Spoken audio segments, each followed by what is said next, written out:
Olha, quando a gente pensa em economia, geralmente vem na cabeça algo super complexo, né? Cheio de gráficos, números. Mas e se a gente descobrisse que, no fundo, o funcionamento dela é bem mais simples do que parece? A proposta aqui hoje é justamente essa. Vamos desmontar essa máquina, peça por peça, e ver como tudo se encaixa de um jeito que faz todo sentido. Para isso, a nossa jornada vai ter 5 paradas. A gente começa pelo básico do básico, a transação, e vai construindo o raciocínio até chegar nos grandes ciclos que a gente sente no bolso, no dia a dia do país. Pode parecer meio maluco, mas toda essa complexidade da economia mundial, tudo mesmo, pode ser resumido a uma única ação. Uma ação que se repete bilhões, trilhões de vezes. É isso aí. Simples assim. A economia, no fim do dia, nada mais é do que o resultado da soma de todas as compras e vendas que acontecem. É o grande totalizador de tudo. Pensa numa coisa bem do dia a dia. Ir na padaria comprar um pão. Alguém dá o dinheiro, a padaria entrega o pão. Pronto. Isso é uma transação. Essa é a pecinha, a engrenagem fundamental que faz o mundo girar. E essa engrenagem, ela não para nunca. Desde um navio exportando minério de ferro até o pagamento de uma aposentadoria pelo governo, são trilhões dessas pequenas e grandes transações rolando o tempo todo. E juntas, elas formam esse motorzão que é a economia. Ok, mas quem é que está fazendo todas essas trocas? A gente pode basicamente dividir todo mundo em 4 grandes grupos. 4 jogadores nesse tabuleiro.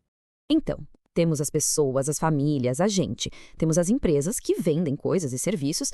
E aí vem 2 figuras super importantes nessa história: o governo e o Banco Central. E aqui tem um ponto bem interessante, que é a diferença entre esses dois. O governo central é quem arrecada impostos e decide onde vai gastar esse dinheiro. É uma decisão política. Já o Banco Central, ele não gasta. A função dele é outra. É controlar a quantidade de dinheiro e crédito que circula por aí. Ele é tipo o guardião da moeda. E olha, controlar a quantidade de dinheiro é uma coisa seríssima. Para entender o porquê, vamos fazer uma viagem no tempo, lá para Roma Antiga, para ver o estrago que acontece quando se mexe com o valor do dinheiro. A história é fascinante. O imperador Nero precisava de mais grana para gastar. A ideia dele, pegar as moedas de prata, derreter, misturar com os metais mais baratos e pronto, fazer mais moedas.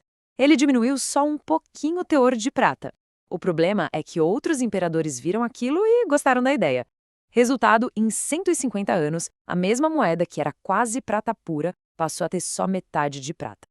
E aí que tá o pulo do gato. De repente, tinha muito mais moedas circulando, só que o valor real de cada uma delas, despencou. O poder de compra foi pro beleléu. Uma moeda que antes comprava 3 maçãs, agora só comprava uma. Isso, meus amigos, é a inflação na sua forma mais pura e cruel. E esse fenômeno de perder o poder de compra, a inflação, pode ter várias causas.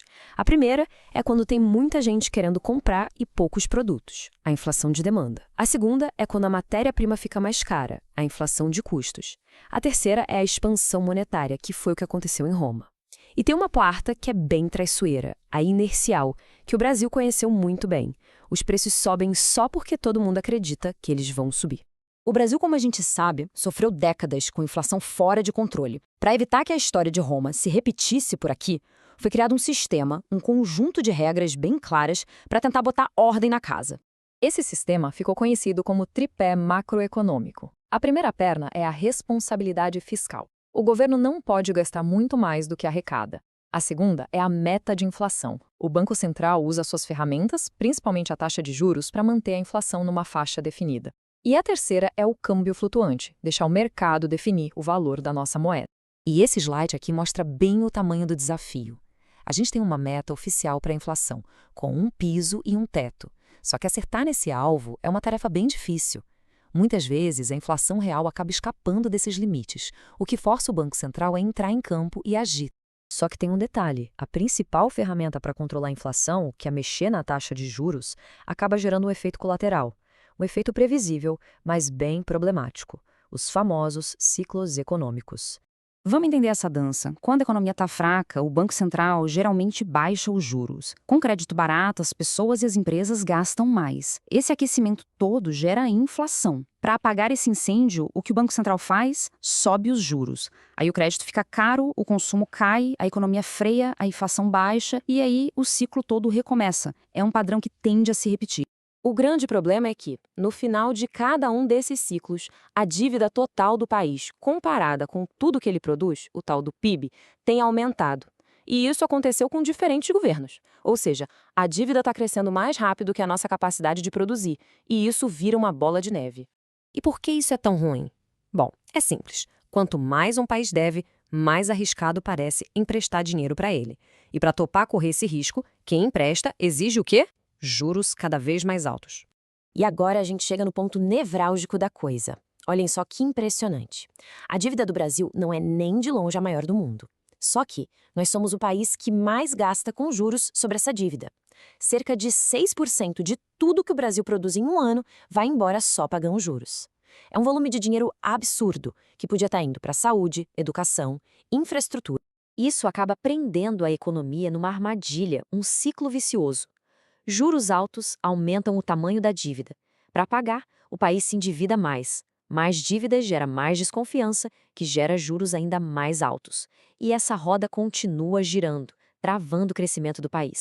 Entender essa máquina toda, desde a simples troca do pãozinho na padaria até esse ciclo complexo da dívida, nos joga diante de uma pergunta que é fundamental para o futuro do Brasil. Se a cada ciclo a dívida parece aumentar, qual é a saída para quebrar esse padrão? A resposta não é fácil, mas pelo menos agora a gente tem um mapa do problema em mãos para começar a procurar.